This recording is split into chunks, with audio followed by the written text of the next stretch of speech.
फिलिपियों की पत्री उसका 4 अध्याय और उसके 10 वचन को हाँ पढ़ेंगे जल्दी से। दान के लिए धन्यवाद। दान के लिए धन्यवाद, ठीक है कि नहीं?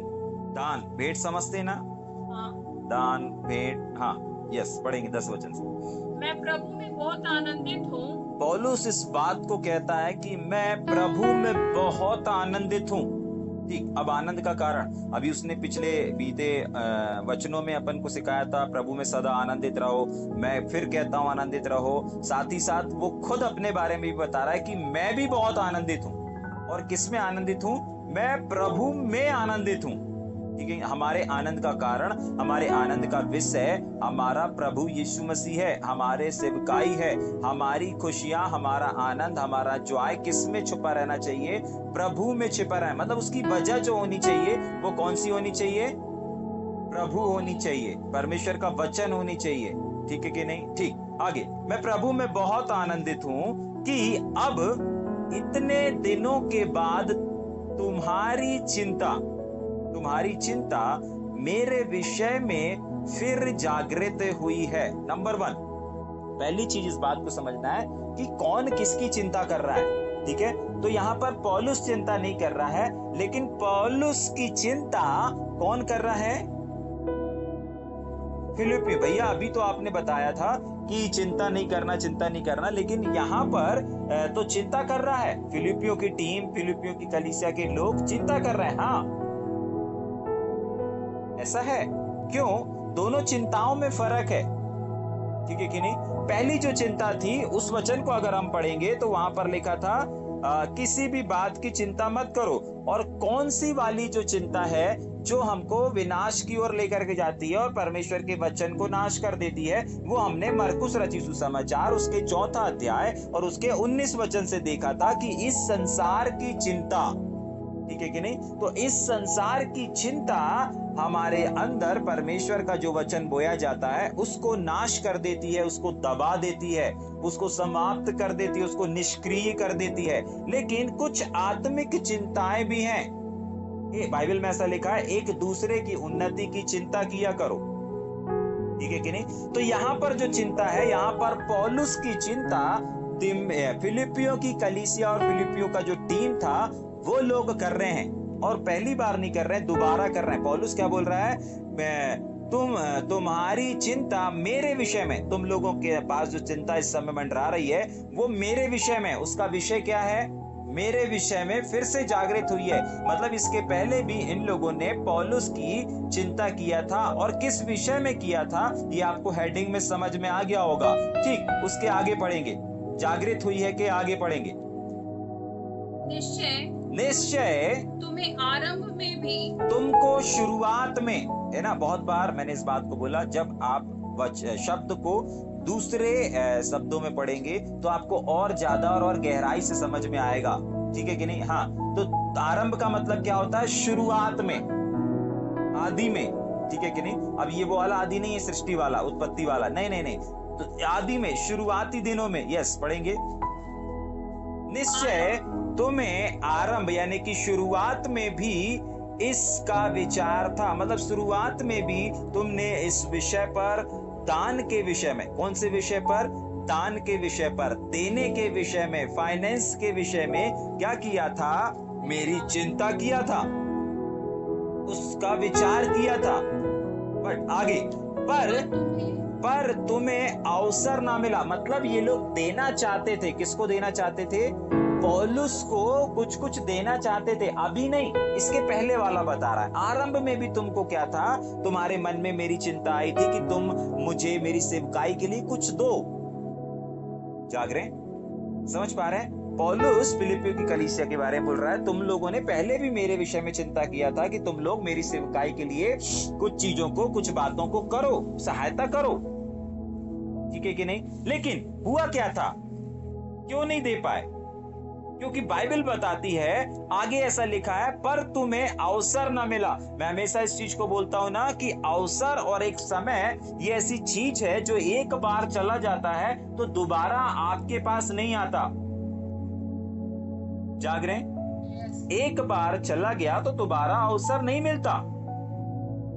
और इसके हमने बहुत अभी कुछ दिन पहले स्टडी भी किया था जब अपने रामपुर में नया गांव में एक भवन बन रहा था, तो उस भवन में काम करने के लिए लोगों की आवश्यकता थी। तो उस समय आवश्यकता थी कि एक अवसर था, आप अपने श्रम दान को वहां पर अपने हाथों के कार्यों के द्वारा वहां पर कुछ कार्यों में अपना सहयोग दे करके, जिसको जो काम आता है वहां पर सहयोग दे करके अपने उस वहां पर उस भवन में अपने नाम को लिखवा सकते हैं। लेकिन बहुत सारे लोगों ने अवसर को बहुमूल्य समझा और बहुत सारे लोगों ने अवसर को बहुमूल्य नहीं समझा। अब एक सवाल कि क्या अब वहां पर काम करने का अवसर है उनके पास? नहीं। क्यों नहीं है? हाँ, अगर वो तैयार भी होंगे तो भी नहीं है। पता है क्यों? क्योंकि वो समय भी चला गया और वो अवसर भी चला गया। अगर अब वहां पर कोई बोले कि नहीं, हम 50 सीट देना चाहते हैं, अरे आपकी 50 सीट अब कोई काम की नहीं। जाग रहे हैं? समझ में आ रहा है? क्योंकि ऑलरेडी बन के तैयार हो गया। नहीं भैया, एक दीवार को हम छापा ही देंगे, एक दीवार को हम छाप देंगे अपने हाथों से। अब आप नहीं छाप सकते। क्यों? ऑलरेडी छप चुका है। हाँ, वो अवसर था, हाँ वो समय था, लेकिन चला गया। पौलुस बताने का क्या मतलब है कि तुम लोग स्टार्टिंग में भी मेरी सेवकाई में हाथ बटाना चाहते थे, मुझे देना चाहते थे, लेकिन तुमने क्या हुआ? तुम्हें अवसर ना मिला। आपको मालूम है, बहुत सारे लोगों को तो बढ़ोतरी का अवसर भी नहीं मिल पाता। देना मतलब खोना नहीं होता, देना मतलब लेना होता है। देना का प्रकाशन क्या है? घटना नहीं, बढ़ना। देना मीन्स बढ़ना, देना मीन्स घटना नहीं होता। अगर आप किसी भी चीज को देंगे तो वो चीज घटेगी नहीं परंतु बढ़ेगी। आप अगर अपने जीवन का किसी भी प्रकार का, चाहे बलिदान हो चाहे देना हो, अगर आप देते हैं तो बाइबल खुद, परमेश्वर खुद इस बात को बताता है कि मैं किसी का कर्जदार नहीं हूं। तुमने किसी भी चीज को दिया हो, परिवार को दिया हो, परिवार के सदस्य को दिया हो, मैं किसी का कर्जदार नहीं हूं। बाइबल बताती है, यीशु मसीह कहते, तुम में से ऐसा कोई नहीं है जिसने अपने पत्नी, बच्चे, दोस्त, यारी, इन सबको मेरे लिए छोड़ा हो और बदले में मैंने उनको दूना ना दिया हो, बदले में उनको मैंने ज्यादा ना दिया हो। ऐसा कोई व्यक्ति नहीं है। तो हम में से कोई ऐसा नहीं कह सकता, ठीक है कि नहीं? तो मैं इस बात को बताना चाहता हूं कि इनके पास देने का एक अवसर था, लेकिन इनको वो अवसर मिला ही नहीं। अवसर उस समय था, उस समय जरूरत थी, लेकिन वो अवसर इस टीम को नहीं मिल पाया। जाग रहे? इसका मतलब देने से भी कहीं बढ़कर है कि देने का अवसर मिलना। समझ पा रहे हैं? देने से भी बढ़कर है कि उसको देने का अवसर मिलना। नहीं समझ में आया? एग्जाम्पल के लिए, अभी वहां 4 पंखे लगने थे, ठीक है कि नहीं? 4 पंखे में 2 पंखे एक भाई ने दे दिया, 2 पंखे एक भाई ने दे दिया।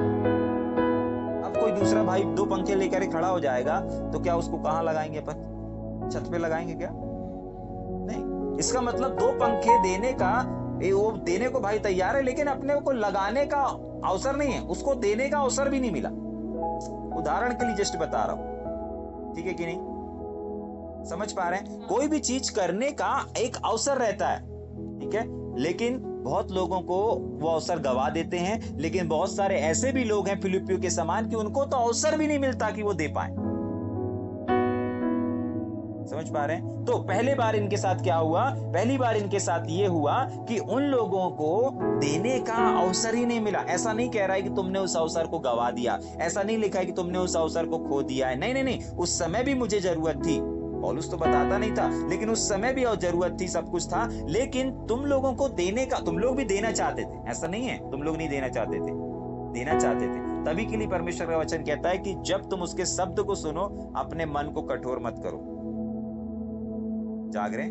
कुछ लोग क्या कर लेते हैं, परमेश्वर बोल भी देगा कि दे दो, लेकिन फिर भी नहीं देंगे। अरे यार रहने दो, कम हो जाएगा। यही सोच तो लोगों को बढ़ने नहीं देती। अगर हम दे देंगे तो कम हो जाएगा, अगर हम कुछ कर देंगे तो घट जाएगा। नहीं नहीं नहीं, आपके देने से बढ़ेगा। समझ में आ रहा है? आपके देने से बढ़ेगा। आपके देने से आपके पास जो कुछ भी है वो घटेगा नहीं, परंतु आपके देने से वो चीजें, चाहे समय को दे रहे हो, चाहे धन को दे रहे हो। अभी हम धन के विषय में, दान के विषय में बता रहे हैं, दान के विषय में विषय चल रहा है। तो अगर आप देंगे तो आपके पास घटती नहीं होगी परंतु बढ़ना शुरू हो जाएगा। जाग रहे? लेकिन कुछ ऐसे बदनसीब लोग भी हैं, कुछ ऐसे बदनसीब नहीं बोलना चाहिए, कुछ ऐसे लोग भी हैं जो क्या होते हैं, उनको देने का भी अवसर नहीं मिलता। जाग रहे? उनमें से एक फिलिप्पिस था, फिलिप्पिस की टीम थी, सॉरी, ठीक है कि नहीं? क्या लिखा पौलुस ने? पर तुम्हें ना देने का अवसर ना मिला। तुम मेरी चिंता भी करते थे, मतलब इनका हार्ट था, इनका दिल था। आज बहुत सारे लोगों का कुछ करने का दिल है, कुछ करने का मन है, नहीं मुझे प्रभु के लिए कुछ करना है, प्रभु की सेवकाई के लिए कुछ करना है, नहीं प्रभु के दरबार के लिए कुछ करना है, ये करना, अच्छा, अच्छी चीजें हैं, अच्छा हृदय है, लेकिन सवाल ये है कि उनको अवसर, सिर्फ सोचते नहीं रहना है, कर देना है, वरना वो अवसर चला जाएगा, वो समय चला जाएगा। जाग रहे हैं? ठीक, तुम लोगों के अंदर था, चिंता थी, लेकिन तुमको अवसर नहीं मिला। जाग रहे? और अपन ने कुछ दिन पहले देखा था और सीखा था कि अगर आपके पास अवसर नहीं है तो अवसर को पैदा करो। सुसमाचार सुनाने का अवसर नहीं है, कोई बात नहीं, अवसर को पैदा करो। जाग रहे? हाँ, अवसर को पैदा करो। ठीक, तुम्हें अवसर ना मिला, यह नहीं कि मैं अपनी घटती के कारण यह कहता हूं। वो इस बात को क्लियर कर रहा है, ऐसा नहीं है कि तुम दोगे तभी मेरे घटती पूरी होगी, या मुझे किसी बात की घटी है, नहीं, ऐसा बिल्कुल नहीं है। देखिए, अगर एक व्यक्ति नहीं देगा, एक व्यक्ति नहीं करेगा, तो परमेश्वर किसी और के द्वारा करवा देगा। समझ में आ रहा है? वापस पढ़ेंगे उस वचन को। ये नहीं, मतलब ऐसा नहीं है कि मैं अपनी घटी के कारण यह बात तुमको बता रहा हूं, यह बात तुमको याद दे रहा हूं, नहीं। वो हमको इस बात को समझाना चाह रहा है कि बहुत सारे ऐसे लोग हैं जो अवसर को हल्के में ले लेते हैं, जो अवसर को गवा देते हैं, लेकिन बहुत सारे ऐसे भी लोग हैं जो अवसर के लिए तरस रहे हैं, देने के अवसर के लिए तरस रहे हैं, देने के अवसर का वेट कर रहे हैं, इंतजार कर रहे हैं, अरे हमारे पास एक बार अवसर आ जाए, एक बार अवसर आ जाए, मुझे कुछ करना है। समझ में आ रहा है या ऊपर से जा रहा है? ठीक, वापस, यह नहीं है, ऐसा नहीं है कि मैं अपनी घटी के कारण यह कह रहा हूँ। क्यों?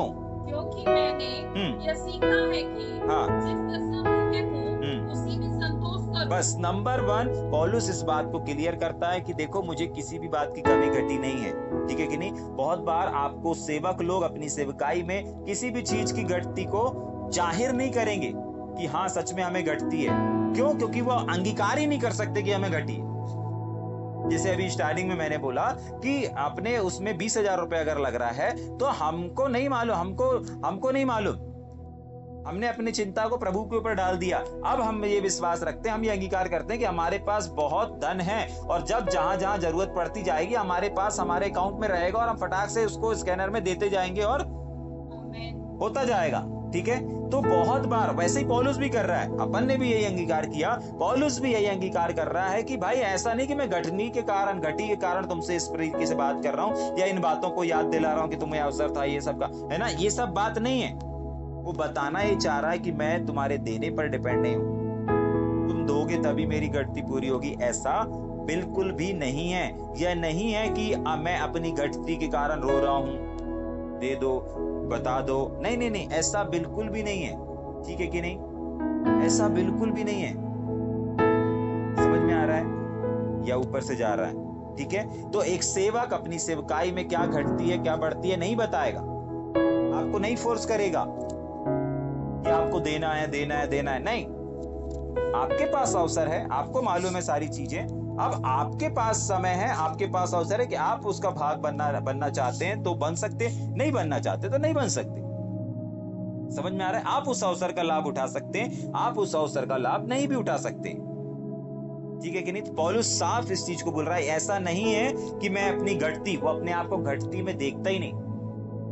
आपको और हमको भी अपने फाइनेंस को घटता हुआ देखना ही नहीं है। परिस्थिति कैसी भी रहे, अकाउंट में कितना भी धन रहे, आपको हमेशा नहीं, मेरे पास बहुत धन है, ठीक है कि नहीं, मैं धनवानों की श्रेणी में आता हूं, ठीक है कि नहीं? जाग रहे हैं? ठीक है? तो वो ऐसा नहीं है, वो अपनी घटती का नाम ही नहीं लेना चाहता, बोलता है ऐसा नहीं है कि मुझे किसी बात की घटी है। क्यों? क्योंकि पढ़ेंगे, हाँ आगे, क्योंकि मैंने यह सीखा है। क्या कारण है क्यों घटती का नाम लेना चाहता? क्योंकि पौलुस बोल रहा है कि देखो मैंने सीख लिया है। क्या कर लिया है? सीख लिया है। क्या सीखा है? जिस दशा में मैं हूँ, उसी में संतोष करूं। बस याद रखिएगा, पौलुस कोई फालतू की चीजों में अपने धन को, अपने पैसों को नहीं गुजारता था, नहीं वेस्ट करता था। उसने इस चीज को रखा था कि मुझको परमेश्वर ने जिस दशा में बुलाया है मैं उसमें संतोष करूंगा। आप आज मालूम है, लोगों के पास जितना धन आता जाता है वो संतोष नहीं हो पाते। ठीक है, आपके पास 600 रुपए आ रहा है, आप 600 में संतोष नहीं होंगे। 800 आ जाएगा, 800 में संतोष नहीं हो पाएंगे। 1000 रुपए दिन आने लगेगा, 1000 में भी संतोष नहीं होंगे। लेकिन पौलुस क्या बोल रहा है, मेरे पास जो है ना, मैं उसमें संतोष, मैंने सीखा है। क्या किया है? सीखा है। हाँ, हैप्पी रहना, आनंदित रहना, संतोष रहना। ये उदासा और ये मायूसी और अपना दुखड़ा किसी को रोने वाला नहीं, रोने वाली चीज नहीं किया है। तभी के लिए उसने ऊपर क्लियर किया, देखो मेरी घटती की वजह से तुमको ये सब नहीं बता रहा हूं, क्योंकि मैंने ना इस बात को सीख लिया है कि मेरे पास जो है मैं उसमें संतोष करूंगा। समझ में आ रहा है? अब ऐसा नहीं है कि आपको दूसरी चीजों की चाह नहीं करनी है, लेकिन अभी आप जैसे उसमें संतोष, उसमें हैप्पी रहो। जब आप छोटी चीज में, छोटी बातों में हैप्पी रहोगे, संतोष रहोगे, संतुष्ट रहोगे। अपन गाना गाते हैं ना, संतुष्टि संतुष्टि यीशु में संतुष्टि, है ना? तो आपको संतुष्ट रहना है। ऐसा नहीं कि चाहत नहीं रखनी है, ऐसी नहीं कि लालसा नहीं करनी है, ऐसा नहीं कि बढ़ोतरी की चाह नहीं करनी है, सब कुछ करना है। लेकिन हर कंडीशन में, जिस कंडीशन में आप हैं, क्योंकि बाइबल बताती है धन्य है परमेश्वर जो प्रतिदिन हमारे बोझ को उठाता है। तो जब प्रतिदिन आपको लेकर के चलता है तो वो आपसे ज्यादा आपके बारे में वो जानता है ना। आपकी जरूरत के बारे में आपसे ज्यादा आपका और हमारा परमेश्वर जानता है। समझ पा रहे हैं? जाग रहे हैं? हाँ, वापस, क्योंकि मैंने यह सीख लिया है कि जिस दशा में हूं ना उसी में संतोष करूं। अगर मैं आगे बढ़ेंगे, अगर मैं दीन हूं, दीन होना भी जानता हूं और बढ़ना भी जानता हूं। अगर मेरे पास 1 लाख रुपए है तो मैं 1 लाख के अनुसार भी जीवन को गुजारना जानता हूं। और अगर मेरे पास 10 लाख रुपए है तो मैं 10 लाख के अनुसार भी अपने जीवन को जीना जानता हूं। मैं 10 लाख में भी हैप्पी रहता हूं और 1 लाख रुपए अगर मेरे पास है तो 1 लाख में भी मैं हैप्पी रहता हूं, संतुष्ट रहता हूं। बहुत बार लोगों के पास पैसा कम हो जाता है तो क्या करने लगते, कुड़कुड़ाने लगते हैं, चिड़चिड़ाने लगते हैं, अरे कहां से होगा, क्या होगा, ऐसा। संतुष्टि नहीं है, संतुष्टि नहीं है। जाग रहे? पौलुस कह रहा है मैं संतुष्ट रहता हूं, मैंने सीख लिया है। कम है तो भी बढ़िया, प्रभु का धन्यवाद। ज्यादा है तो भी बढ़िया, प्रभु का धन्यवाद। दीन होना भी जानता हूं और बढ़ना भी जानता हूं। कौन सा वाला दीन? दीनता और नम्रता वाला दीन नहीं। ठीक है कि नहीं? एक दीन वो होता है जो क्या होता है, अपने आप को शून्य करने वाला दीन होता है। बहुत कुछ होने पर भी अपने आप को क्या प्रकट करता है, अरे नॉर्मल से रहेंगे। ठीक है कि नहीं? कोई स्टेटस नहीं रखेंगे अपना। ठीक है कि नहीं? कोई स्टेटस से मतलब वो व्हाट्सएप वाला स्टेटस नहीं। ठीक है कि नहीं? व्हाट्सएप वाला स्टेटस नहीं, अपने जीवन का एक स्टेटस है ना। कोई स्टेटस नहीं रखेंगे, वो कोई फीचर्स नहीं रखेंगे, अपने आप को शून्य करेंगे, जैसा प्रभु यीशु मसीह ने किया। फिलिपियों 2 अध्याय में अपन ने पढ़ा था, परमेश्वर का पुत्र होने पर भी उसने अपने आप को क्या बनाया, सेवक सा रूप धारण कर लिया, दीन बना दिया, नम्र बना दिया। ठीक है कि नहीं? दास का सा रूप धारण कर लिया, ऐसा लिखा यीशु मसीह के लिए। ठीक है कि नहीं?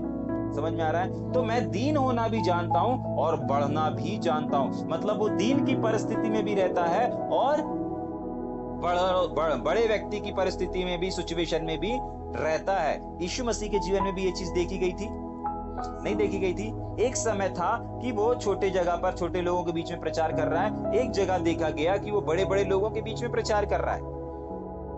ठीक है कि नहीं? समझ में आ रहा है? एक जगह वो सब कुछ सहन कर रहा है और एक जगह वो कोड़ा उठा करके दे दनादन कर रहा है। नहीं देखा आपने यीशु मसीह को, है ना? एक जगह वो शांति का परिचय दे रहा है, नम्रता का परिचय दे रहा है, शांत सब सिखा रहा है। ठीक है कि नहीं? लेकिन एक जगह पर वो क्या कर रहा है, एकदम बिल्कुल जब परमेश्वर के मंदिर की बारी आती है तो एकदम कोड़ा लेकर के सफाई अभियान चालू हो जाता है। जाग रहे? वो सब चीजों में ढलना जानता है, सब परिस्थितियों में। सेम चीज पौलुस के अंदर भी देखी। और हम लोग भी जब पौलुस का अध्ययन कर रहे हैं तो हमारे और आपके जीवन में भी ये चीज और ये बातें होनी चाहिए। जाग रहे? ये चीज, ये बातें हमारे और आपके जीवन में भी होनी चाहिए। पौलुस ने तो सीख लिया, क्या आपने सीखा है? अगर आपके पास 1000 रुपए है और पूरा महीना निकालना है, आपने संतुष्टि रखना सीख लिया है कि जब 10,000 अकाउंट में रहेंगे तभी आप पूरा महीना भर निकालेंगे, ऐसा है क्या? हाँ, जो नहीं बोल रहे हैं वो विशेषकर सुपर जैसे कान खड़े कर करके सुन लेंगे। अगर आपके अकाउंट में 1000 रुपए भी है तो आपको संतुष्टि के साथ, अरे मेरा परमेश्वर ना इसी 1000 रुपए में अपनी आशीष को उड़े लेगा और पूरा महीना मेरा निकल जाएगा। आप देखेंगे आपके होश उड़ जाएंगे, आपके चित्त में नहीं चढ़ेगा, अरे कैसे प्रभु, कैसे? प्रभु बोलेगा यही तो मेरी सामर्थ्य है, यही तो मेरी आशीष है कि मैं छोटे छोटे पैसों को इस्तेमाल करता हूं। जब मैं छोटे छोटे सेवकों को इस्तेमाल कर लेता हूं, छोटे छोटे दासों को पकड़ करके बड़े बड़े लोगों के बीच में खड़ा कर देता हूं, तो तुम्हारे छोटे से 1000 के नोट से मैं तुम्हारे महीने भर का गुजारा नहीं कर सकता क्या? कर सकता है। बस सवाल है कि आप संतुष्ट रहना सीखें। जिस व्यक्ति के पास संतुष्टि नहीं है ना, वो व्यक्ति के पास 1000 क्या 1 लाख रुपए भी रहेगा ना तो भी वो संतुष्ट नहीं रहेगा। बोलेगा 1 लाख में क्या होगा, 10,000 का तो राशन हो जाएगा, 10,000 की शॉपिंग हो जाएगी, 10,000 का सूट हो जाएगा, 10,000 का कान का नाक का ये पता नहीं क्या क्या करते हैं। ठीक है कि नहीं? जाग रहे? समझ में आ रहा है? हाँ, 1 लाख भी उसके लिए क्या संतुष्टि नहीं है। तभी के लिए पौलुस बोलता है मैं संतुष्ट रहना सीख गया हूँ, मेरे को घटी नहीं है, मैं जिस दशा में हूं ना संतुष्ट हूं। और ये संतुष्टि ना एक्चुअली हमको बढ़ोतरी की ओर लेकर के जाती है, प्रभु के स्वभाव को दिखाती है। जाग रहे? हाँ, ये संतुष्टि ही हमारे अंदर प्रभु के नेचर और प्रभु के स्वभाव को दर्शाती कि हाँ इसके अंदर मसीह का स्वभाव है। हमारा प्रभु यीशु मसीह संतुष्ट था। जाग रहे? बहुत सारे लोग हैं सेवा कर रहे हैं, अपनी सेवकाई से संतुष्ट नहीं है। कुछ लोग काम कर रहे हैं, अपने काम ही से संतुष्ट नहीं है। कुछ लोग बच्चे को पढ़ा रहे हैं, पढ़ाई से संतुष्ट नहीं है। अरे यार, स्कूल में 10 स्कूल सर्च करने के बाद एक स्कूल फाइनल किया, उसके बाद संतुष्ट ही नहीं है। उस स्कूल में ये गड़बड़, उसके स्कूल में ये गड़बड़, उसके स्कूल में ये नहीं होता, इसके स्कूल में ऐसा होता है, इसके स्कूल में वैसा होना चाहिए। 50 स्कूल सर्च करने के बाद एक माता पिता एक बच्चे को स्कूल में डालते हैं, उसके बाद भी वहां पे भी संतुष्ट नहीं है। नहीं यार, ये वाला सही नहीं, वो वाला सही था, अरे वो नहीं ये सही था। जाग रहे? संतुष्टि होना बहुत इंपॉर्टेंट है, जरूरी है हमारे और आपके जीवन में। हर क्षेत्र में संतुष्टि होनी चाहिए। जाग रहे? समझ में आ रहा है? काम के क्षेत्र में, परिवार के क्षेत्र में, सेवकाई के क्षेत्र में, विशेषकर सेवकाई के क्षेत्र में, हर क्षेत्र में सेवकाई का आपको अवसर मिले अथवा ना मिले, संतुष्टि होनी चाहिए। प्रभु धन्यवाद, मैं संतुष्ट हूं, मैं हैप्पी हूं। जब परमेश्वर खड़ा कर रहा है तब भी संतुष्टि, जब परमेश्वर बैठाल दिया है तब भी संतुष्टि। समझ पा रहे हैं? जाग रहे हैं? पौलुस बोल रहा है मैं बढ़ना भी जानता हूं और घटना भी। मैंने दोनों बातों को सीखा है। परिस्थिति के अनुसार, हालात के अनुसार मैं ढल जाता हूं। आपको पता है, जो लोग परिस्थिति के अनुसार नहीं ढलते, मान लीजिए किसी को एसी में रहने की आदत है और अगर उसने कूलर का और नॉर्मल धूप का जीवन नहीं देखा है, तो जब वो एसी वाला बाहर निकलेगा ना तो चक्कर खा के गिर जाएगा, बोलेगा मैं नरक में आ गया। अब उसको क्या मालूम, इसी नरक में तो हजारों लोग दिन में काम करते रहते हैं। जाग रहे? लेकिन जिसने सीखा है गर्म में भी रहना, ठंडे में भी, कूलर के माहौल में भी रहना और एसी के भी माहौल में रहना, उसको कोई फर्क नहीं पड़ेगा, वो हर जगह संतुष्ट रहेगा। एसी में भी संतुष्ट है, कूलर वाले विंडो कूलर में भी संतुष्ट है, और साथ ही साथ बाहर धूप में अगर किसी छांव में काम कर रहा है वहां पे भी संतुष्ट है। कुछ लोग ऐसे नहीं रहते, किसी एक जगह पर संतुष्ट रहेंगे, बाकी जगहों पे संतुष्ट नहीं रहेंगे। पौलुस बोल रहा है मैं इस क्षेत्र में संतुष्ट हूँ, मैं हर क्षेत्र में संतुष्ट हूँ। मैंने बढ़ना भी जानता, घटना भी है, मतलब मैं अमीरी में भी जी सकता हूँ, गरीबी में भी, मैं संतुष्ट रहता हूँ। और ये संतुष्टि ना आपको धनवान बना देती है, याद रखिएगा। लोगों को आपकी ओर खींच लेकर के आती है। अगर आपके जीवन में संतुष्टि है ना, तो ऑटोमेटिक सारी चीजें, सारी आशीषें आपके पास खिंच करके चली आएंगी। क्यों? क्योंकि आप संतुष्टि हैं। संतुष्टि होने का मतलब पता है क्या होता है? कि हम और आप परमेश्वर के शुक्रगुजार हैं। और जो संतुष्ट व्यक्ति रहता है ना, वो कभी कुड़कुड़ाता नहीं है, क्योंकि संतुष्ट है। यही पहचान है संतुष्ट व्यक्ति की। क्या पहचान है? संतुष्ट व्यक्ति जो रहेगा वो कैसा रहेगा? कभी कुड़कुड़ाएगा नहीं परमेश्वर के ऊपर, कभी बुड़बुड़ाएगा नहीं परमेश्वर के ऊपर, कभी बुड़बुड़ाएगा नहीं अपने परिवार के ऊपर। जाग रहे हैं? छोटी छोटी आवश्यकताओं को लेकर के यहाँ पुताई करवा दो, यहाँ ये कर दो, यहाँ वो कर दो, घर में ये होना चाहिए, घर में वो होना चाहिए, अमके होना चाहिए, ढमके होना चाहिए, एसी होना चाहिए, फ्रिज होना चाहिए, ये होना चाहिए, वो। आप कभी भी इस चीजों के लिए बुड़बुड़ाओगे नहीं। संतुष्ट रहना सीखो। जब आप संतुष्ट रहेंगे ना, इस चीज को परमेश्वर देखता है। जब कंफर्ट जोन नहीं है, या उसको क्या बोलेंगे, अनकंफर्टेबल जब जीवन चल रहा है आपका, उस समय परमेश्वर वाच करता रहता है और देखता है कि अनकंफर्टेबल जीवन में ये संतुष्ट है कि नहीं। और संतुष्ट आप हैं अथवा नहीं है कैसे पता चलेगा? आपके ना कुड़कुड़ाने से, ना बुड़बुड़ाने से, इससे पता चलेगा। अगर आप संतुष्ट, रियल में संतुष्ट हैं, तो आप ना बुड़बुड़ाएंगे, ना कुड़कुड़ाएंगे, ना उस चीज के लिए रोएंगे। आप संतुष्ट मतलब संतुष्ट रहेंगे, जैसे हैं उसमें हैप्पी रहेंगे, परमेश्वर का शुक्रगुजार करते रहेंगे, परमेश्वर का शुक्रिया अदा करते रहेंगे, परमेश्वर का धन्यवाद करते रहेंगे। जाग रहे हैं? और अगर संतुष्टि नहीं है तो 1000 कितना भी रुपए आपके पास क्यों न रहे, सब बेकार है। और कितना भी ज्यादा आ जाएगा तब भी आप संतुष्ट नहीं रहेंगे। इसीलिए सबसे इंपॉर्टेंट है, पौलुस से हमको सीख लेना है, सिर्फ दान के विषय, पैसे के विषय में, हर क्षेत्र में, हर एक कमी घटी के पीछे में आपको संतुष्ट रहना है। और संतुष्ट रहने का मतलब ये नहीं कि हाँ प्रभु हमारे पास विश्वास है, नहीं, ऐसा वाला नहीं। संतुष्ट व्यक्ति जो रहता है वो ना बुड़बुड़ाता है, ना कुड़कुड़ाता है, ना ही उस चीज के लिए रोता है जो उसके पास कमी और घटी है। अनकंफर्टेबल जोन में भी वो हैप्पी रहता है। समझ पा रहे हैं? एक संतुष्ट व्यक्ति की क्या पहचान है? अनकंफर्टेबल में भी वो हैप्पी रहता है। हाँ, स्वाति लिख रही है, लिख लेंगे, ठीक है कि नहीं? एक संतुष्ट व्यक्ति की पहचान होती है कि अनकंफर्टेबल में भी वो क्या करता है? ना बुड़बुड़ाता है, ना कुड़कुड़ाता है। क्या पहचान है उसकी? अनकंफर्टेबल में भी वो क्या करेगा? परमेश्वर के प्रति धन्यवादित रहेगा, वो कभी बुड़बुड़ाएगा नहीं। ठीक है कि नहीं? आगे चलेंगे क्या अपन? हाँ, ठीक है।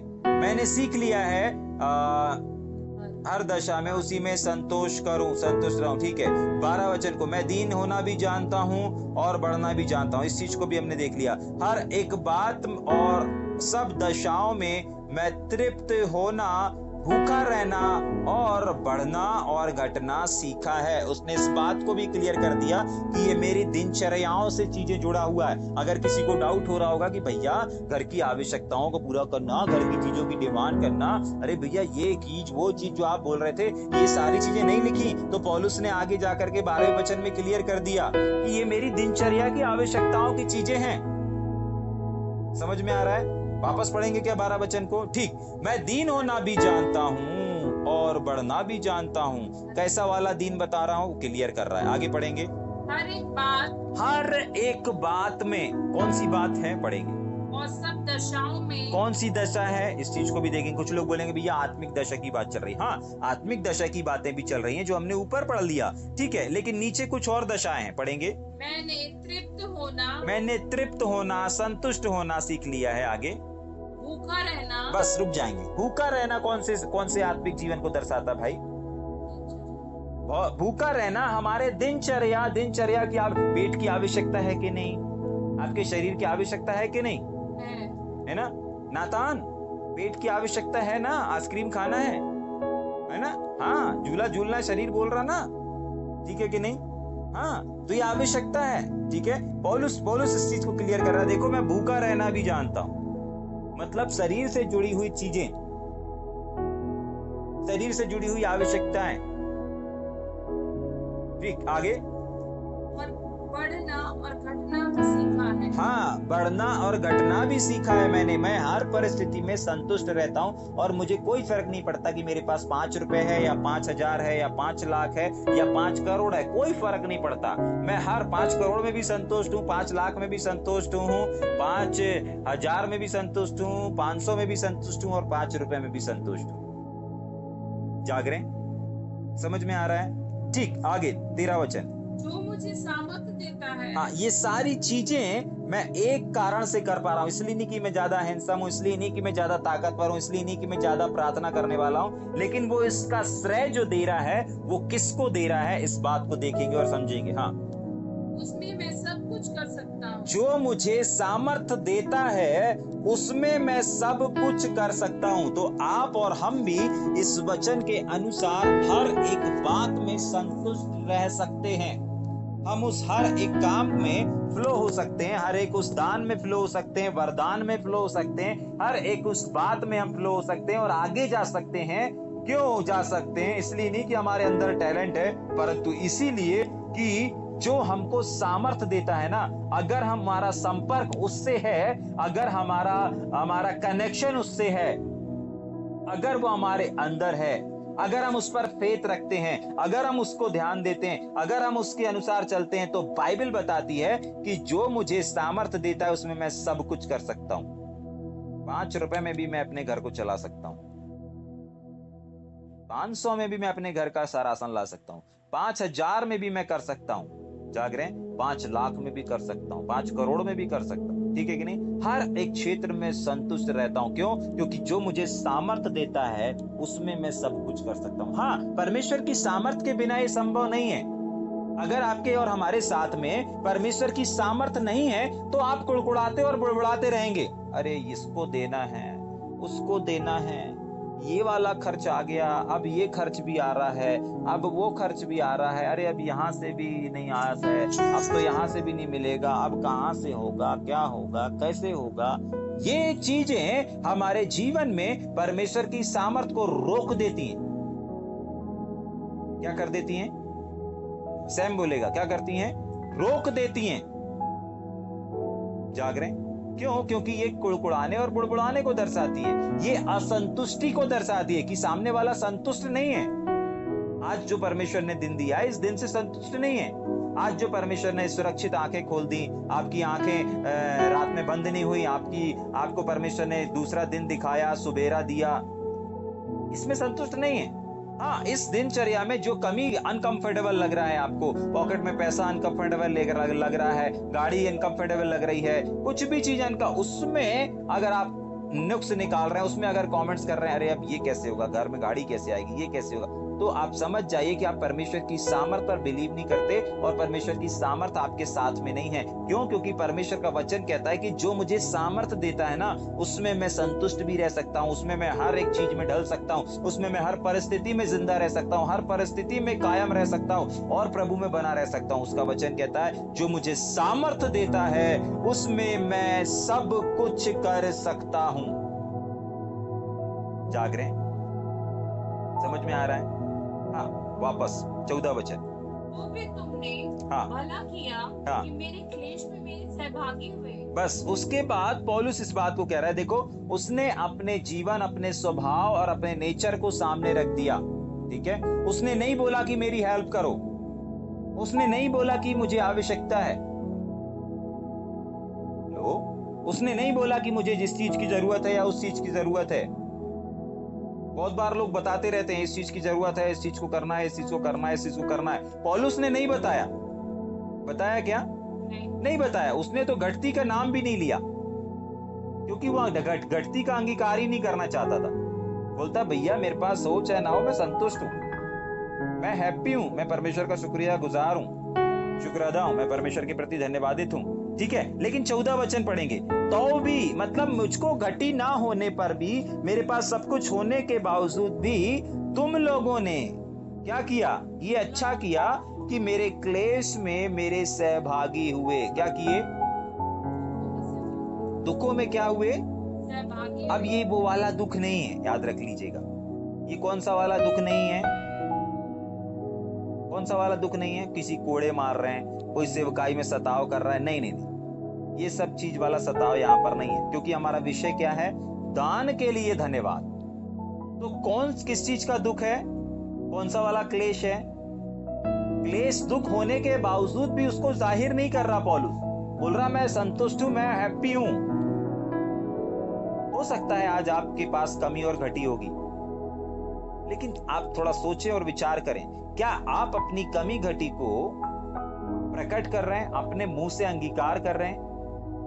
बोल रहे हैं कि मेरे पास आज कुछ नहीं है, बोल रहे हैं कि मेरा जेब आज खाली है, बोल रहे हैं कि आज मेरे पास व्यवसाय नहीं है, बोल रहे हैं कि आज मुझे इस चीज की आवश्यकता है। नहीं बोलना है। पौलुस ने नहीं बोला। अगर अभी आपने 2-3 वचन को ध्यान दिया होगा तो आप बोलेंगे 14 वचन तो बिल्कुल अलग है। 14 वचन तो बाकी 10 वचन से लेकर के 13 वचन से, इन सारे वचनों से अलग है। जाग रहे हैं? वापस पढ़ेंगे 14 वचन। तो भी तुम लोगों ने, फिलिपियों के लोग, तो भी तुम लोगों ने ना क्या किया? भला किया मतलब अच्छा काम किया। क्या था वो अच्छा काम? कि मेरे क्लेश में मेरे सहभागी, मेरे क्लेश में मेरे सहभागी हुए। अब कैसे हुए, क्या हुए, इस चीज को आगे देखेंगे तो आपको पता चल जाएगा किस चीज का दुख भी था। ठीक, आगे। हे फिलिपियों, तुम आप भी जानते हो कि तुम कैसे भागी बने। हाँ, आगे। सुसमाचार प्रचार के आरंभ में, सुसमाचार की शुरुआत में ना, जब मैं मकदूनिया से विदा हुआ, जब मैं एक जगह से दूसरी जगह सेवकाई के लिए जा रहा था ना, हाँ, तब तुमको छोड़ और किसी मंडली ने हाँ, लेने देने के विषय में मेरी सहायता नहीं की। किसी और ने मेरी सहायता नहीं की थी, तुम ही लोगों ने किया था। जाग रहे हैं? जब मेरे पास ट्रेन का किराया नहीं था, जब मेरे पास प्लेन में जाने का साधन नहीं था, बोलेंगे भैया उस समय तो निर्माण ही नहीं हुआ था। ठीक है, तो जहाज से जाने का किराया नहीं था, शिप से जाने का किराया नहीं था, ऊंट से जाने का नहीं था, गधे से जाने का नहीं था, घोड़ों से जाने का नहीं था। जाग रहे हैं? और रास्ते में जो खाना पीना उसके लिए पैसे नहीं थे, बहुत सारी चीजें। तो अब समझ में आया कि पौलुस के पास दुख होने, इस मामले में वो दुख होने के बावजूद भी अपने दुख को क्या बोल रहा है? मैं संतुष्ट हूं। पैसा नहीं है फिर भी मैं संतुष्ट हूं। और संतुष्ट एक व्यक्ति है, उसकी पहचान ये है कि वो अपने दुखों का गुणगान नहीं करता है, अपनी कमी घटी का बखान नहीं करता, अपने मुंह से अंगीकार ही नहीं करता कि मेरे पास कमी घटी है। पौलुस ने नहीं किया, लेकिन 14 वचन क्या बताता है? मैं दुख था, तकलीफ में था, पैसे नहीं थे भाई एक स्थान से दूसरे स्थान में जाने के लिए। एक तुम ही लोग थे, तुम्हारी टीम थी जिसने मुझे धन भेजा, तुम्हारी टीम ने मुझे पैसे भेजा, तुम्हारी टीम ने मेरी किसमें? 14 वचन को वापस पढ़ेंगे, समझ में आएगा आपको अच्छे से। तो भी तुमने भला किया। तो भी तुमने भला किया। कौन सा भला काम किया? कि मेरी क्लेश, क्या लिखा वहां पर? क्लेश में मतलब दुख में। सीधी सी बात है, एक व्यक्ति के पास सेवकाई के लिए सामने बुलाया गया है, लेकिन उसके पास आने जाने के लिए पैसे नहीं है, दुख है, लेकिन संतुष्ट है। और संतुष्ट व्यक्ति वो होता है जो उसकी गुण बढ़ाता नहीं, कैसे टिकट होगी, कैसे जाएंगे, कैसे क्या करेंगे, कैसे मिलेगा, कैसे, ऐसा नहीं कर रहा था वो, संतुष्ट था। जाग रहे हैं? आपको और हमको भी क्या करना है? संतुष्ट रहना है। आपके पास हो अथवा ना हो, प्रभु उपाय करेगा। प्रभु ने भेजा ना, प्रभु ने डेट फिक्स करी, प्रभु ने तारीख फिक्स किया कि आपको यहाँ जाना है, आपको वहां जाना है, प्रभु उपाय करेगा, प्रभु संभालेगा। परमेश्वर लोगों के हृदय में बात करेगा, लोगों से बात करेगा। जाग रहे हैं? तो कौन सा क्लेश था, कौन सा दुख था, किसमें सहभागी हुए? मेरे क्लेश में सहभागी हुए। तो 15 वचन में क्लियर हो जाता है कि कौन से क्लेश में सहभागी हुए ये लोग। हाँ, इसलिए मैंने कहा था ये वो वाला दुख नहीं है कि उसको कोड़े मारे जा रहे हैं, उसको जेल में डाल दिया जा रहा है और उसको तमाम प्रकार की चीजों से सामना करना पड़ रहा है, दुख का सामना करना पड़ रहा है। नहीं, ये वो वाला दुख नहीं है, वो वाला क्लेश नहीं, वो वाला सताव नहीं है। ये कौन सा वाला दुख था? आर्थिक दुख था। लेकिन उस दुख का उसने बखान नहीं किया, उस दुख की उसने चर्चा नहीं करी किसी और से। बहुत बार हम लोग अपने दुखड़े को इससे और उससे रोने लगते हैं। नहीं, जाग रहे हैं? आपको रोने की आवश्यकता नहीं है, अपनी दृष्टि को बदल देने की आवश्यकता है। अपनी दृष्टि को मनुष्यों की ओर से हटा करके परमेश्वर की ओर लगाने की आवश्यकता है। क्या हुआ? फिलिप्पी लोगों को, जिनको अवसर नहीं मिला था, वो लोगों ने रास्ते में, वापस पढ़ेंगे 15 वचन को। हाँ, तुम आप जानते हो। क्या जानते हो? शुरुआत की सेवकाइयों में, शुरुआत की मेरी सेवकाइयों में, जब मैं मकीदुनिया से निकल गया, तुमको छोड़ करके, हाँ, लेने देने के विषय में मेरी सहायता नहीं की। मतलब तुम लोगों ने किया, मैं निकल गया एक स्थान से, अब कहां जाना है, कैसे जाना है, साधन नहीं है, तुम ही लोग आए। किसने भेजा? परमेश्वर ने भेजा। जाग रहे? हाँ, किसने भेजा? परमेश्वर ने भेजा। काहे के लिए? एक जगह से निकला दूसरी जगह सेवकाई के लिए, लेकिन कहां जाना है, कैसे जाना है, कुछ नहीं मालूम। कौन से साधन से जाना है, नहीं मालूम। पैसे नहीं है, बहुत बार अपन लोगों के साथ भी ऐसा होता है, जेल सेवकाई में जाना है, लेकिन जेल सेवकाई के रिजर्वेशन के लिए पैसे नहीं है। लेकिन परमेश्वर क्या करता है? परमेश्वर उपाय करता है। परमेश्वर क्या करता है? उपाय करता है। समय से पहले हमारे पास पैसा आ जाएगा और क्या हम लोग अच्छे से रिजर्वेशन करा के जेल सेवकाई में जाएंगे। समझ में आ रहा है? हाँ, तो कब होगा ऐसा? जब हम परमेश्वर पर निर्भर रहेंगे, जब हम संतुष्ट रहेंगे। पौलुस बोलता है मैंने सीख लिया है, तुम भी सीखो। आज परमेश्वर इस वचन के द्वारा हर एक सेवकों से, हर एक पास्टरों से, हर एक लीडरों से और हर एक विश्वासियों से इस बात को बोलना चाहता है कि आप जो भी सेवा कर रहे हो, जिस भी क्षेत्र में कर रहे हो, आपको हर एक क्षेत्र में, हर एक परिस्थिति में अपने अंदर एक संतुष्टि को लाने की आवश्यकता है। और संतुष्ट व्यक्ति की यह पहचान होती है कि वो कभी भी अपनी अनकंफर्टेबल परिस्थिति को बखान नहीं करेगा, कुड़कुड़ाएगा या बुड़बुड़ाएगा नहीं। परमेश्वर ने क्या किया? निकल गया ये सेवा करने के लिए। परमेश्वर ने भी फिलिपियों की टीम को भेज दिया, जाओ, उसके पास टिकट के पैसे नहीं है, जाओ दे करके आओ। ठीक, वापस 15 पढ़ के फिर 16 में चलेंगे, जल्दी। जब मैं मकदूनिया से विदा हुआ, हाँ, जब मैं एक जगह से सेवा करके दूसरी जगह पर गए जाने, हाँ, मैं पहुंचा भी नहीं था, बस निकला ही मैं एक जगह से, तो तुम रास्ते में आ गए और बोले हाँ, लेने देने तुम लोगों ने मेरी देने के द्वारा मेरी सहायता की। और सहायता को क्या लिखा है? सहभागी हुए। हाँ, आगे सहायता की। इसी प्रकार जब मैं हाँ थिस्सलुनीके में था, अच्छा, जब मैं एक और कलीसिया में था, जो आगे हमको मिलेगी, अपन अध्ययन करेंगे थिस्सलुनीके की कलीसिया के बारे में। हाँ, जब उस कलीसिया में था, तब भी तुमने हाँ मेरी घटी पूरी करने के लिए, बस ध्यान से सुन लीजिएगा कान खोल करके। पौलुस के जीवन में भी घटी थी, उसके सेवकाई में भी घटी थी आर्थिक चीजों की, लेकिन उसका जिक्र पौलुस ने नहीं किया है।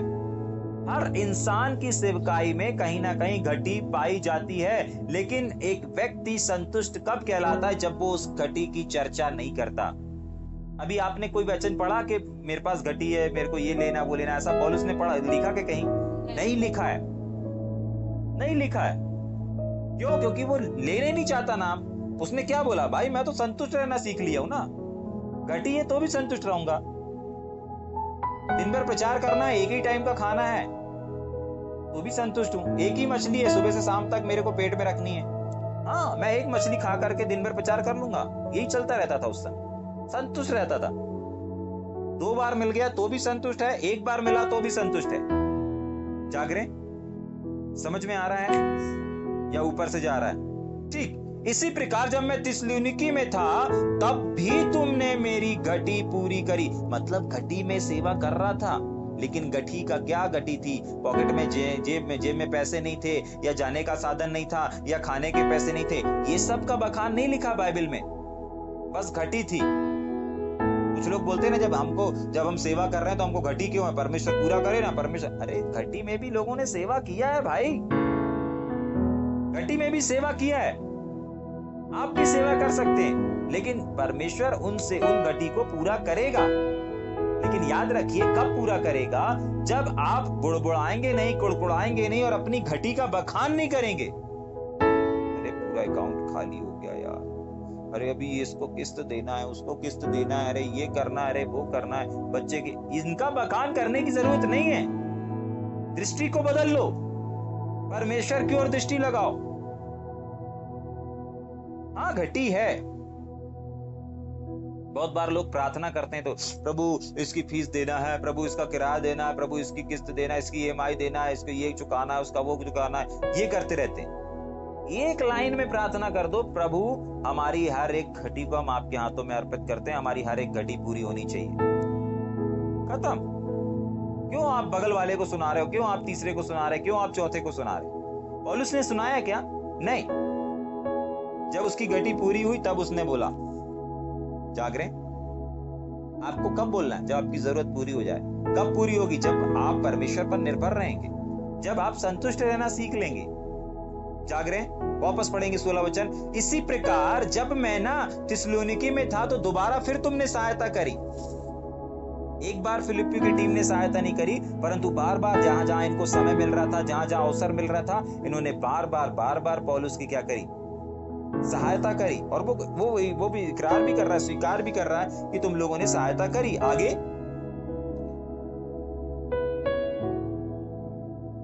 तो इसी प्रकार जब मैं थिस्सलुनीके में था तब तुमने मेरी घटी पूरी करने के लिए एक बार क्या वरन 2 बार कुछ भेजा। उसने ये तक जाहिर नहीं किया कि क्या भेजा। वो अगर भेजने वाला चीज बोल देता ना तो सामने वाले को पता चल जाता कि पौलुस को क्या की घटी थी। अगर पैसा भेज देता, अगर वो लिख देता कि तुमने कुछ पैसा भेजा, ठीक है कि नहीं, तो लोगों को पता चल जाता, अच्छा पौलुस के पास पैसा नहीं था, पैसा नहीं था पौलुस के पास।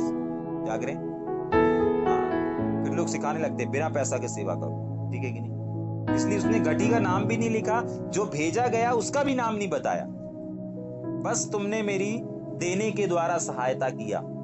समझ में आ रहा है? देने के द्वारा सहायता किया। जब मुझे एक स्थान से दूसरे, आप समझ सकते हैं कि किस किस चीजों की आवश्यकता पड़ती है, ठीक है कि नहीं। खाने की पड़ सकती है, वाहन की पड़ सकती है, किराए की पड़ सकती है, बहुत सारी चीजें हैं जिनकी आवश्यकता पड़ सकती है। पौलुस ने क्या तीमुथियुस लोग लेकर के आए, इसका बखाना ही नहीं किया, जिक्री नहीं किया। मुझे किस चीज की कमी थी उसने जिक्री नहीं किया। आपको और हमको भी जिक्री नहीं करना है कि बच्चे की फीस देनी है या पढ़ाई की फीस देनी, क्या ये किताब लेना है या वो किताब लेना। इस समय यही माहौल चल रहा है ना, बच्चों की स्कूल शुरू होने वाले, तो ये किताब लेना, वो किताब लेना, ये फीस लेना, वो फीस लेना, यहाँ देना, वहां देना, यही सब चल रहा है। ड्रेस लेना है, यहाँ एडमिशन, वहां एडमिशन, यही सब चल रहा होगा, ठीक है। लेकिन परमेश्वर आज की सुबह आपसे और हमसे इस बात को कह रहा है कि किसी भी बात की चिंता करने की जरूरत नहीं है, और विशेषकर किसी भी चीजों की जो आपको आवश्यकता है उसके नाम दर्ज करने की आवश्यकता नहीं है। समझ पा रहे हैं? अपने मुंह पे लाना ही नहीं है उसको। संतुष्ट रहो, प्रभु उपाय करेगा। पौलुस ने नहीं लाया, मेरे को काय की घटी थी, बस घटी थी। तुमने उस घटी की सहायता, तुमने कुछ भेजा, क्या भेजा ये नहीं लिखा। लिख देता तो पता चल जाता है पौलुस को क्या घटी थी। जाग रहे हैं? ठीक। 17 वचन, यस पढ़ेंगे। यह नहीं कि मैं दान चाहता हूं, परंतु मैं ऐसा फल चाहता हूं जो तुम्हारे लाभ के लिए बढ़ता जाए।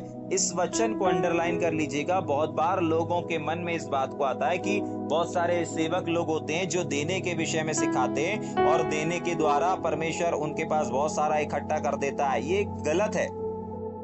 लोग अपने फायदे के लिए आपको देना है नहीं सिखाते हैं। पौलुस इस बात को बता रहा है, और बीते दिनों में भी हमने इस बात को सीखा था जब हम बलिदान के विषय में सीख रहे थे।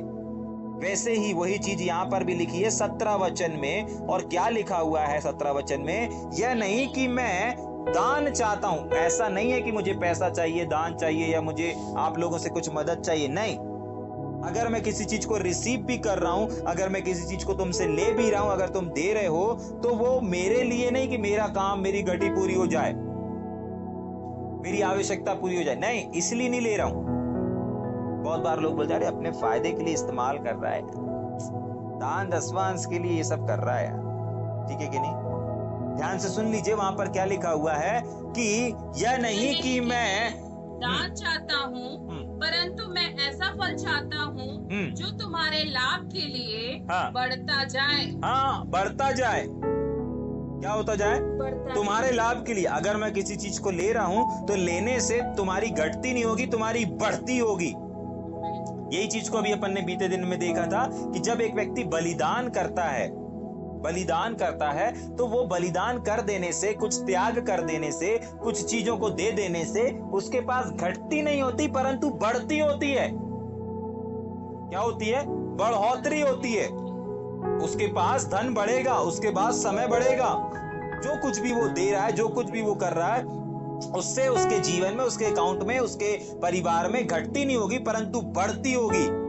तो अगर पौलुस बोल रहा है कि देख लो, इस बात को अपने अंदर रख लो कि तुम मुझको दे रहे हो, तुम जो मुझे दान दे रहे हो, तुम जो मुझे भेंट दे रहे हो, तुम जो दसवांश मुझे दे रहे हो, ये मेरे काम के लिए और मेरे उपयोग के लिए नहीं। अपने माइंड को ऐसा सेट करके रखो कि ये सब मैं जो कर रहा हूं, ये मैं अपनी बढ़ोतरी के लिए कर रहा हूं। जाग रहे? पौलुस क्लियर कर रहा है, देखो ये मैं ऐसा नहीं कि मैं दान चाहता हूं, मुझे लोग दान दें, ये करें, वो करें, नहीं। पौलुस क्या बोल रहा है? मैं इसलिए ये सब लेता हूं क्योंकि तुम्हारे लाभ के लिए। किसके लाभ के लिए? हाँ, तुम्हारे लाभ के लिए। एक व्यक्ति, एक किसान अगर बंजर जमीन पर कुछ बोएगा तो क्या होगा? उसके बीच में जो कुछ उसने बोया है वो एक प्रतिफल को नहीं देख पाएगा। लेकिन अगर वही किसान एक अच्छी फलवंत भूमि पर बोएगा, जहां पर अच्छी मिट्टी है, अच्छी खाद है, अच्छा पानी है, अच्छी चीजें हैं, सब कुछ अच्छा है, फलवंत है, आसपास सब पानी, अच्छा ठंडा माहौल है, तो वो जमीन क्या करेगी? अनाज उगलेगी, जो कुछ भी वो बो रहा है वो उगलेगी। ठीक है कि नहीं? हाँ, वो प्रतिफल को देखेगा। तो पौलुस इस बात को क्लियर कर रहा है, देखो जब तुम मेरे पास बो रहे हो, मेरे को दे रहे हो, तो ये तुम्हारी बढ़ोतरी के लिए मैं ले रहा हूं। तुम कैसे दे रहे हो मुझे नहीं मालूम, लेकिन मैं जब ले रहा हूं तो मैं कैसे ले रहा हूं? तुम्हारी बढ़ोतरी के लिए ले रहा हूं। जाग रहे? समझ में आ रहा है? ठीक, आगे पढ़ेंगे 18 वचन को। मेरे पास सब कुछ है, मेरे पास सब कुछ है। समझ में? एक मिनट रुकिए, इस बात को समझिए, इस स्टेटमेंट को समझिए, ये हमारे लिए एक आशीष का कारण ठहर जाएगा। अभी ऊपर बोला मुझे घटती है, मेरी घटती में सहायता की है। इसके पहले भी बोला मेरे क्लेश में, मेरी घटती में। अगर आपने 14 पढ़ा होगा तो मेरे क्लेश में, अगर आपने 15-16 पढ़ा, कहां पे पढ़ा? मेरी घटती में। अभी कहां पढ़ा था अपन ने? शाखा 18 16 में पढ़ा था, मेरी घटी में। 16 में घटी और 14 में क्या था? क्लेश में। इन जगहों को, इन वचनों को पढ़ने के बाद हमको पता चलता है कि उसकी फाइनेंस स्थिति ठीक नहीं थी। कहीं ना कहीं उसको घटी थी। हो सकता है वाहन की घटी हो, खाने के लिए रहा होगा तो जाने के लिए नहीं रहा हो, जाने के लिए रहा होगा तो फिर खाने के लिए नहीं रहा होगा। हो सकता है पैर में जूते नहीं रहे होंगे, कुछ ना कुछ कहीं ना कहीं किसी ना किसी प्रकार से घटी थी। लेकिन पौलुस क्या कह रहा है? मेरे पास, बोलिए ना, मेरे पास सब कुछ है। एक मसीह विश्वासी का, एक जो फेथफुल व्यक्ति रहता है ना, वो हमेशा इस बात का अंगीकार करता रहता है, मेरे पास बहुत धन है, मेरे पास बहुत पैसा है, मेरे पास मेरे अकाउंट में भरा हुआ है, मुझे जब जरूरत है मैं अपने अकाउंट से लेकर के उसको खर्च कर सकता हूँ, हर एक चीज को पूरा कर सकता हूँ। ठीक है कि नहीं? ये एक विश्वासी का अंगीकार होता है, और जो सच में रियल में सिर्फ बोलता नहीं है परंतु करता भी है, फील भी करता है, उसके अकाउंट हमेशा भरा रहेगा। ठीक है कि नहीं? अगर भरा नहीं है लेकिन जब भी वो स्कैन करेगा उसको वो पेमेंट होगा। ठीक है कि नहीं? उसके में कभी ये शो नहीं करेगा लो बैलेंस, आप इस पेमेंट को नहीं कर सकते, आप इस चीज को नहीं खरीद सकते। पौलुस क्या बोल रहा है? घटी कमी भी बता दिया, क्लेश भी बता दिया, मुझे दुख है बोले इस चीज का, मुझे कुछ चीज की आवश्यकता, मेरी आवश्यकता पूरी नहीं हो रही, दुख भी है, क्लेश है, तुमने सहायता भी किया। अभी बोला 16 में घटी भी है, लेकिन अब 18 में वो क्या बोल रहा है? इस बात को सुनिए, मेरे पास सब कुछ है। हर एक विश्वासी को प्रतिदिन इस बात को बोलना है, मेरे पास सब कुछ है। मैं एक वचन को हमेशा बोलते रहता हूं, अपने लिए बोलता रहता हूं, मेरा परमेश्वर मेरे लिए सब कुछ पूरा करेगा। ठीक है? आज से उसमें ये भी जोड़ दीजिए, मेरे पास सब कुछ है क्योंकि मेरा परमेश्वर मेरे लिए सब कुछ पूरा कर रहा है।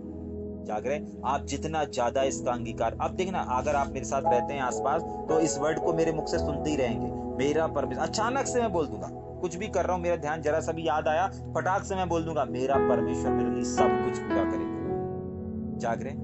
ये फेथ आपके अंदर रहना चाहिए। कुछ भी अगर आपको लग रहा है कि डाउननेस चल रहा है, अकाउंट डाउन चल रहा है, पैसे कैश डाउन चल रहे हैं, काम डाउन चल रहा है, फटाक से अंगीकार करें, मेरा परमेश्वर मेरे लिए सब कुछ पूरा करेगा, मेरे पास सब कुछ है। और आगे क्या लिखा है? बहुतायत से है। क्या है? ये पौलुस का अंगीकार है, ये पौलुस का स्टेटमेंट है, मेरे पास सब कुछ है, मेरे पास बहुतायत से भी है। समझ पा रहे हैं? आज के बाद आपका स्टेटमेंट बदल जाना चाहिए, आज के बाद आपका स्टाइल बदल जाएगा, आपका अकाउंट बदल जाएगा। मैं यीशु मसीह के नाम से घोषणा करता हूं, अगर आप ऐसे अंगीकारों को करेंगे, अगर आप इस तरीके से, आप घटती में कर रहे हैं, ये याद रखिएगा, बढ़ती में बोल रहे हैं नहीं, आप घटती में बोल रहे हैं। आपको दुख है फाइनेंस का, आपको दुख है परिस्थिति का, आपको दुख है सेवकाई का, लेकिन उस दुख में से होकर के आप ये अंगीकार कर रहे हैं कि मेरा परमेश्वर मेरे लिए सब कुछ पूरा करेगा, मेरे पास सब कुछ बहुतायत से है, मेरे पास सब कुछ है, मेरे पास सब कुछ बहुतायत से है। निश्चय, आपका जीवन, आपका लाइफ स्टाइल और आपकी आधे से ज्यादा समस्याएं यूं ही चली जाएंगी सिर्फ इस अंगीकार की वजह से। अगर आप ऐसा फेथ को स्वीकार करते हैं, अगर इस फेथ को रिसीव करते हैं, अगर आप इस वचन को अगर आप रिसीव कर रहे हैं, तो आज और अभी से बोलना शुरू करें कि मेरे पास सब कुछ है। अपने अंगीकार को बदल दीजिए। ये नहीं है, वो नहीं है, ऐसा होगा तो वैसा करूंगा, ये हो जाएगा तो वैसा करूंगा, पैसा आएगा तो कुछ करूंगा प्रभु के लिए, पैसा आएगा तो सेवकाई में जाऊंगा, पैसा नहीं आएगा तो, ये सब बोलना बंद करें और अंगीकार करना शुरू करें। मेरे पास सब कुछ है, थोड़ा बहुत नहीं, बहुतायत से है। और बोले मेरा परमेश्वर मेरे लिए सब कुछ पूरा कर रहा है, मेरा परमेश्वर मेरे लिए सब कुछ पूरा करेगा। जाग रहे हैं? ठीक, आगे। जो वस्तुएं तुमने इपैफ्रादितुस के हाथ से भेजी थी, उन्हें पाकर मैं तृप्त हो गया हूं। वह तो सुखदायक सुगंध ग्रहण करने योग्य एक बलिदान है। जाग रहे हैं? उसके लिए एक सुगंधित वस्तु के समान, मतलब उसके हृदय को चैन मिला, शांति मिली, आनंद मिला उस चीज को जो तुमने एक सेवक के द्वारा मेरे पास भेजा। जाग रहे हैं? समझ में आ रहा है? बहुत बार कोई अपने अकाउंट में पैसे डाल देता है तो अपने लिए, अपने को उतने ही की आवश्यकता रहती है। जाग रहे हैं? उतने ही पैसे आ जाते हैं तो अपने को कितना अच्छा लगता है, वाह परमेश्वर इतने की जरूरत थी, आपने सच में इतने पैसे भेज दिया, सच में आप अद्भुत हैं। ठीक है कि नहीं? समझ में? अपन परमेश्वर की बड़ाई करते नहीं करते? करते हैं। हाँ प्रभु आवश्यकता थी, आपने भेज दिया, आपका धन्यवाद। ये परमेश्वर है, लोगों के हृदय से बात करता है। परमेश्वर लोगों के हृदय को बेचैन करता है, परमेश्वर लोगों के हृदय को कायल करता है। फिलिपियों के हृदय को पौलुस ने अपनी आवश्यकताओं के गुणगान नहीं गाए, अपनी जरूरत के गुणगान नहीं गाए पौलुस ने, लेकिन फिलिपियों के हृदय और उनकी टीम को परमेश्वर ने बेचैन किया और उनकी टीम रास्ते में आकर के मिलती है और बोलती है ये भेजा, फिलिपियंस लोग ने भेजा है। समझ पा रहे हैं? जाग रहे हैं? सिर्फ सही अंगीकार, एक सही अंगीकार। ठीक है? परिस्थिति कैसी भी हो, हालात कैसे भी हो, आपको बोलना है मेरे पास सब कुछ है, बहुतायत से है। मैं एक करोड़पति व्यक्ति हूँ। ठीक है? मैं धनवान व्यक्ति हूँ, मैं गरीब व्यक्ति नहीं हूँ, मैं धनवान व्यक्ति हूँ, मैं अमीर व्यक्ति हूँ। ठीक है कि नहीं? समझ में आ रहा है? ठीक, आगे पढ़ेंगे। जो परमेश्वर को भाता है, परमेश्वर योग्य बलिदान है जो कि परमेश्वर को भाता है। ठीक, आगे पढ़ेंगे। मेरा परमेश्वर भी पहले 18 पढ़ देंगे पूरा। मेरे पास सब कुछ बहुतायत से है, बहुतायत से मेरे पास सब कुछ है, वरन बहुतायत से भी है। जो वस्तुएं तुमने इपैफ्रादितुस के हाथ से भेजी थी, उन्हें पाकर मैं तृप्त हो गया हूँ। वह सुखदायक सुगंध ग्रहण करने योग्य बलिदान था। बलिदान है।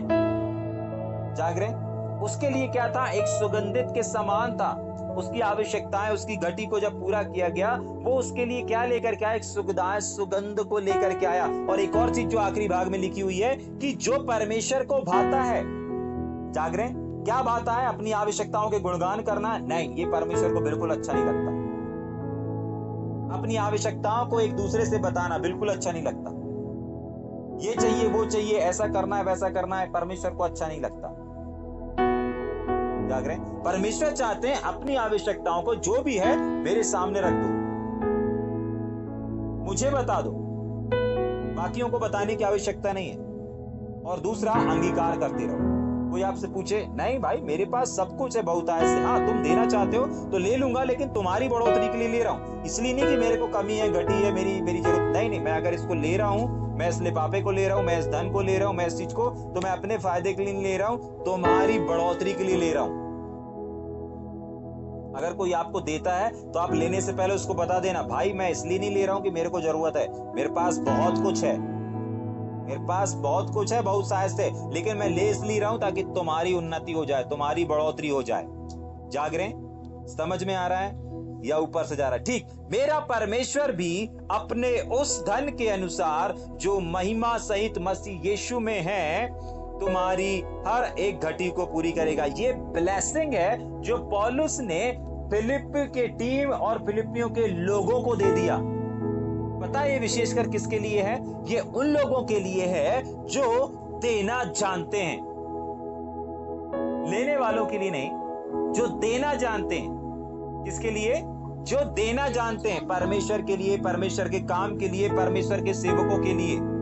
जाग रहे हैं? हर किसी की कमी और घटी को परमेश्वर पूरा नहीं करता, याद रख लीजिएगा। हर किसी की कमी और घटी को पूरी करके, हर किसी की कमी और घटी को परमेश्वर पूरा नहीं करता।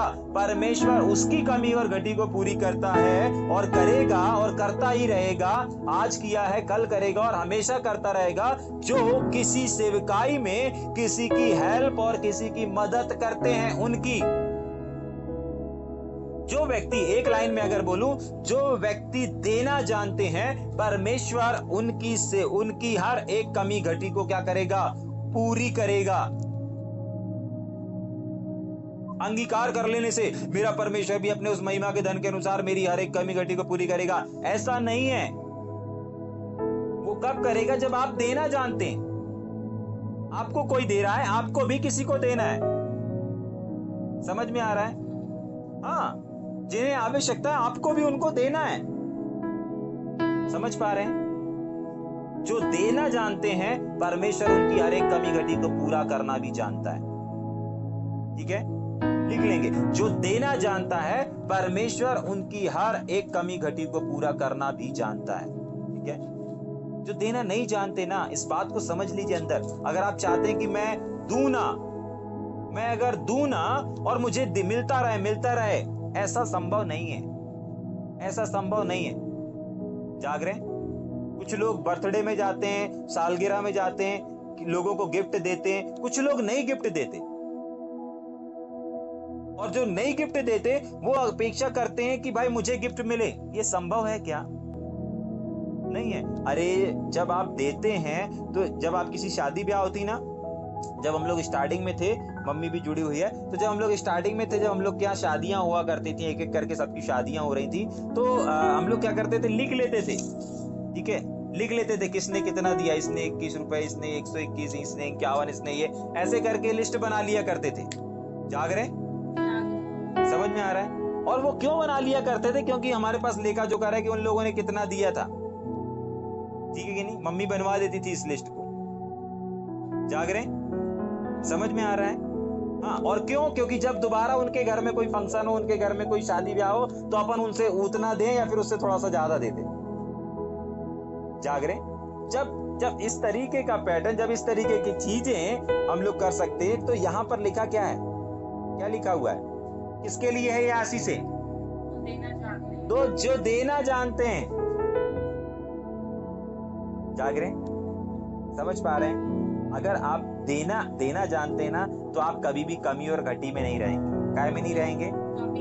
कमी और घटी में रह ही नहीं सकते अगर आप देना जानते हैं। और देने के साथ साथ आपको अपनी आवश्यकताओं के गुणगान किसी मनुष्य के सामने गाने की आवश्यकता नहीं है। पौलुस ने इस पूरे चैप्टर में हमको इस बात की ओर फोकस किया है, बार बार हमारे ध्यान को वहां पर लेकर के गया है। क्लेश शब्द बोल करके, घटी शब्द बोल करके, मुझे चैन मिला ये बोल करके, मैं निकल गया था लेकिन कैसे सेवा करना नहीं मालूम था, फटाक से तुम लोग रास्ते में आ गए, मेरी सहायता कर दी, मुझे बड़ा चैन मिला, मेरे लिए सुगंधित वस्त्र के समान, सुगंधित खुशबू के समान मुझे लगा।